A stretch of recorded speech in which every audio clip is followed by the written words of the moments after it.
tell you about the period when Mother and I got married. Okay.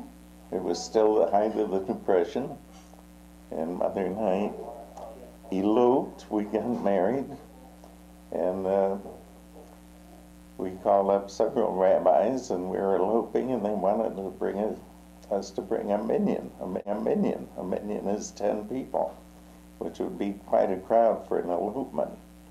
Anyway, we got a Reformed rabbi.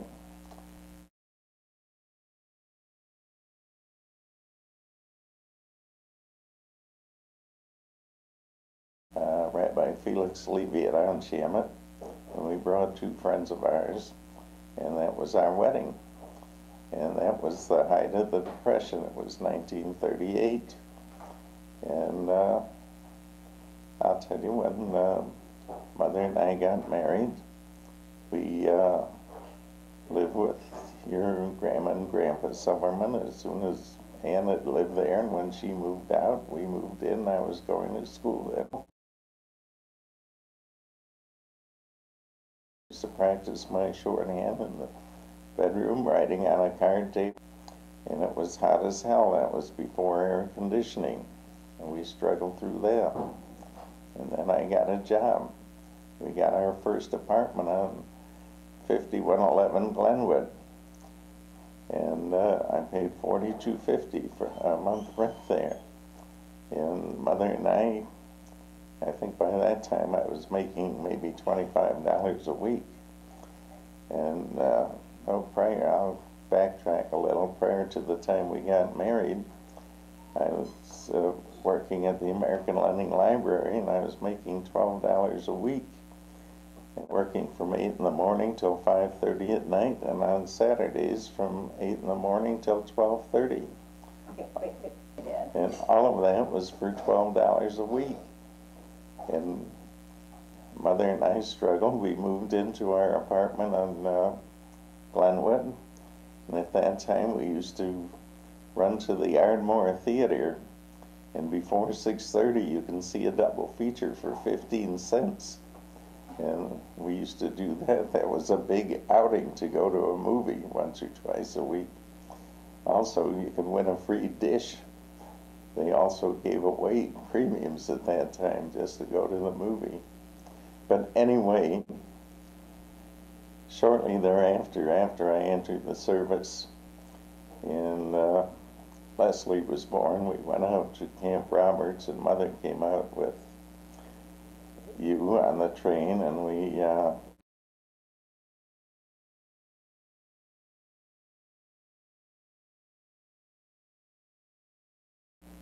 had a little house in Templeton, California. I'm just sneaking around.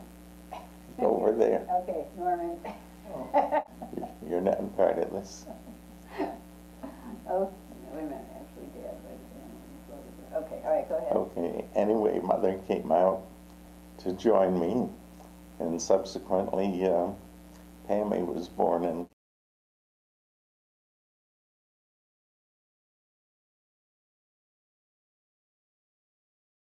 California in San Luis Obispo. And as we worked our way through the war, incidentally, while I was there, I picked up a 1933 Ford from some soldier who was shipping out. I paid $250 for it, and it used to break down. I'd have it fixed. In fact, Leslie thought the only way we could get started was with a push. But anyway, after the war, we came back to Avenue, and shortly thereafter, I bought a house on 4525 Mozart in a section called Ravenswood Manor. And Ravenswood Manor was a nice tree-shaded street, and we had an upstairs and downstairs, and a swing on the front porch, and it was very nice. And we were close to what was called the Ravenswood L, which I understand is still running to this day. It would start at ground level at Kimball Avenue, but I caught the L at Francisco and would go downtown to my office on State Street and come back. When I'd come home at night, especially during the hot summer days, it could be hot as the devil downtown. But when I hit that tree-shaded street, it was it was about 10 degrees cooler than the rest of the time. And when I'd get off the L, I'd stop there was a Black's Pharmacy at that time. We knew everybody. The meat market man was down the way, and we knew him. And at Black, and I'd stop in and get a pint of ice cream and bring it home. And one of the joys that I still remember in this day, when I'd come up the steps to our porch, before I'd put the key in the door, I'd hear the piano, and Leslie would be playing the piano, and Pammy had her little flute out, and they'd be accompanying each other on the piano, and sometimes even Barbie would be singing. And I used to stand there for a moment before I'd put the key in the door and listen. It was, I enjoyed that. Yeah, that was, those were good times. Yes, we weren't afraid to send them downtown by themselves, get on the Ravenswood L but if they missed up to get off at the Art Institute on the L, because the train would go around the loop and they'd come right back home. And early on, I think a couple times, when they didn't get off to go to the Art Institute, they came back. But today you would never send kids by themselves at that tender age to go downtown with today's violence and mayhem and whatever else. But in those days, you could do that. Yeah. And then when Leslie, shortly after she entered high school, we moved to Evanston. And I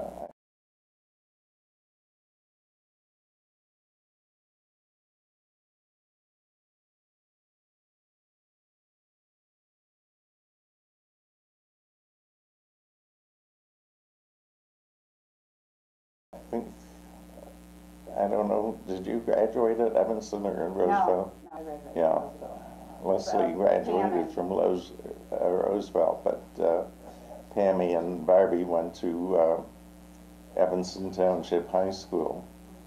Barbie actually went to a grammar school in Evanston, and I think Pammy started in high school. And then we lived in Evanston until Leslie entered Northwestern at that time, and she was living at home. I think her senior year she stayed at school. And ultimately, we had some rough times, but they were happy times because the kids were small. We were a family.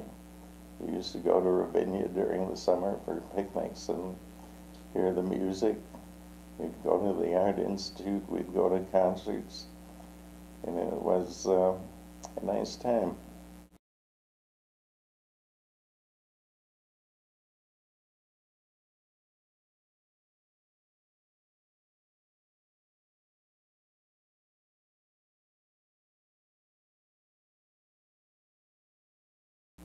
What I said was, now that all is said and done, and this picture is for posterity, it's I'm calling down the blessings of Abraham, Isaac, and Jacob, and that God should let his countenance shine upon all my children and all their progeny, and take care of them from now and henceforth to all eternity. And that's my final blessing. Thank you.